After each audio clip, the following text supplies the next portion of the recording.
Top of the morning, Dan and Amy, and I just want to go to this graph we mentioned yesterday and briefly.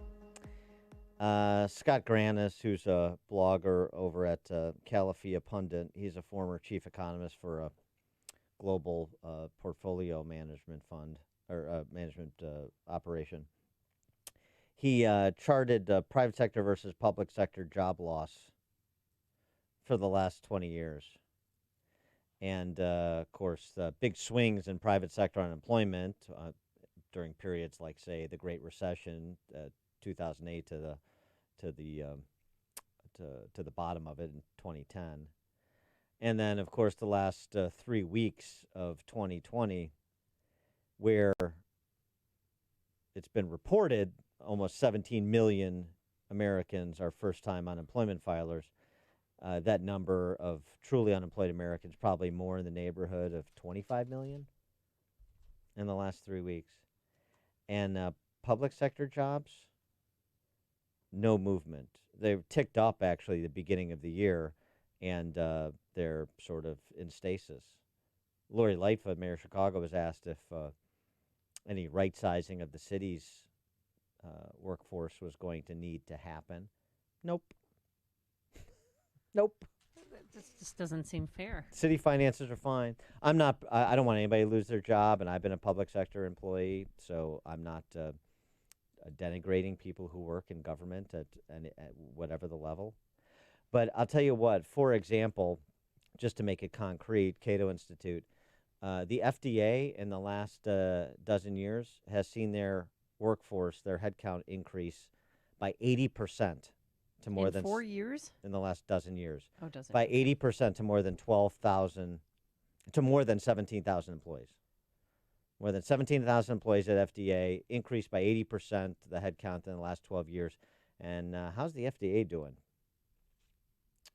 Are we getting a return on that significant increase in headcount over at FDA in terms of the cost to bring drugs to market, the resilience, flexibility of the FDA? How have they performed, for example, with testing in February in this moment? Again, I'm not denigrating public sector employment, but there does seem to be an issue here when you could have 25 million Americans lose their jobs in the last 3 weeks and not a single public sector employee. Or if we're making cuts, de don't they minimis have number. to make cuts too, though? I mean, don't you think that's only fair? Well, the question becomes, are we going to return to capitalism or are we going to return to feudalism? Because the direction we're headed, in particular states like Illinois are headed to feudalism. You have a protected class that views and behaves like the private sector is a host, they being the parasite in this metaphor. That's not sustainable. But you wouldn't know it to listen to politicians in places like Illinois talk about it. And you have revenue projections for Illinois come this year, the end of this year, that 2x at least worse than the revenue shortfall during the Great Recession. And we're told that everything's fine. Nothing was fine before this, and somehow it's gotten worse and everything's fine. Okay. All right. Well, the good news is, at least at the macro level, we're seeing some bears, I should say, return to being bulls. Goldman Sachs, in particular, yesterday, which may have resulted in some palliative effect on the market drop yesterday. For more on this topic, we're pleased to be joined by Jim Iourio, CNBC contributor and small business owner, proprietor of Branson Palatine, Illinois. Jim, thanks for joining us. Appreciate it. Thanks for having me. What about public sector versus private sector? It seems to me this is a conversation we should be having now, too, not just with respect to headcount, but with respect to the Fed propping up the muni bond market so that these reckless governments at every level can continue to borrow against tomorrow to pay for yesterday. Well, that's the point that when you went on your spiel a second ago, which I agree with everything of it, that's the part that that was missing now is the Fed coming in and buying muni bonds, which you said. Now, to me, that when we set this whole thing up, if my memory from history class is good, it was the United States with a small federal government, and the states were in kind of a quasi cooperative and competitive state that they operated in. That's gone. I don't think now it's just this enormous federal government, and I think the belief in Illinois, and I think this has been a while. And I think it's true now that the federal government is not going to let states go bankrupt. So they are emboldened and they spend and spend. The problems before this happened, they were never going to meet all their financial obligations. They just can't. They got the low rates gave them an opportunity to clean things up over the last 10 years since the great financial crisis. And not only did they not clean things up, they made things worse. I think their belief is that we live in a bailout world and they get bailed out, or they just don't care. It's not their money. They just keep giving money away and spending, just enormous amounts, and they don't give a damn. Well, right. I mean, it's, we'll figure it out. Yeah, it's just we'll figure it out. We'll figure it out. Yeah. Yeah. And again, too, I mean, there's been an argument made. Vince Colber, who's on the board of Truth in Accounting, is a businessman in Chicago, and others have suggested that you should create a requirement for state and local support from the federal government, which is that there's a provision written into federal bankruptcy code that allows states to reorganize so that they can get out from underneath unfunded health care and pension liabilities. Well, it happened once before. I don't have my facts exactly straight, but I believe it was in the 30s. I believe it was Arkansas, where the federal government did allow states to restructure. And again, that could easily happen again, but I don't even think it's going to need to come to that. I don't even think we're the United States of America anymore. We're just America, and the federal government kind of holds the purse strings. And one thing that, like, when this whole thing began, the rate at which people looked to the government to be saved, and the local governments look to the federal government to be saved so quickly. And I think that even in capitalism, the government can build bridges in a time like this to get from one side to the other. But just how everybody just accepted it so quickly bummed me out. You talked about the public sector not losing any jobs and the private sector losing 25 million is a pretty good guess, I think. We want the risk takers, the company builders, and we're moving to a point where that's becoming less and less attractive if these public sector jobs keep growing and talk about job security, right? Yeah, well, no one's lost their job here. That must be nice. But how's your business? How's your business doing? Okay, we're all in a little bit of a different spot than a lot of restaurants are, just because of the community support we get is unbelievable. So we've gone to carryouts, and our revenues are about half what they are during normal times with just doing carryouts. But we're losing money too, but we're employing probably half to 2/3 of the staff.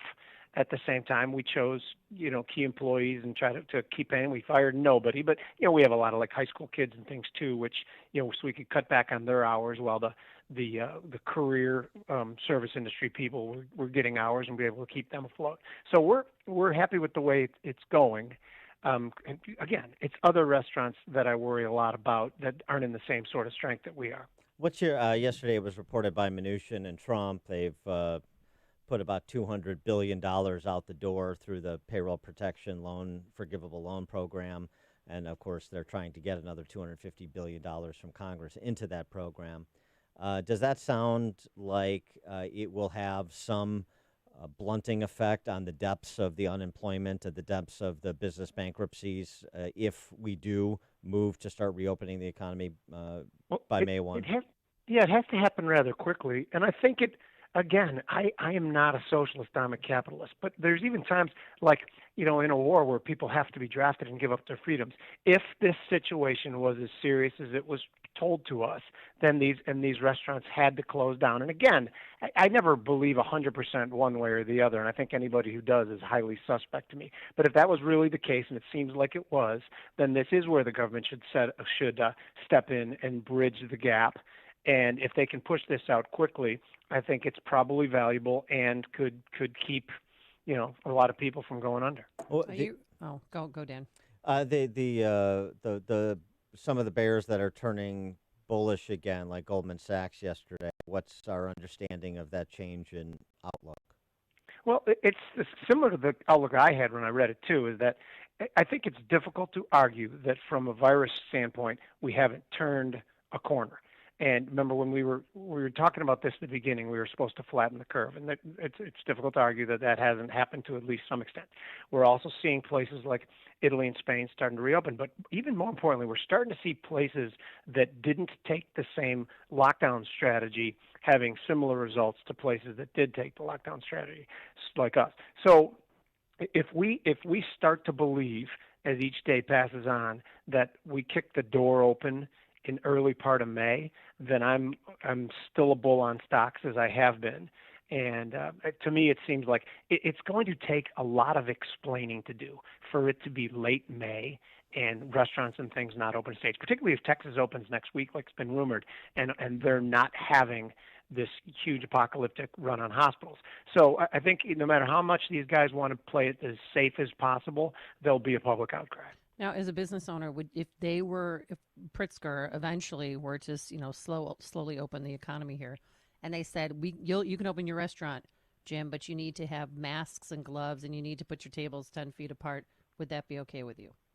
Well, there's different levels of okay, I think. So at this point in time, I would take it. Having a restaurant that's empty has been, emotionally draining for me. I like when people are there. I like to hear the sounds.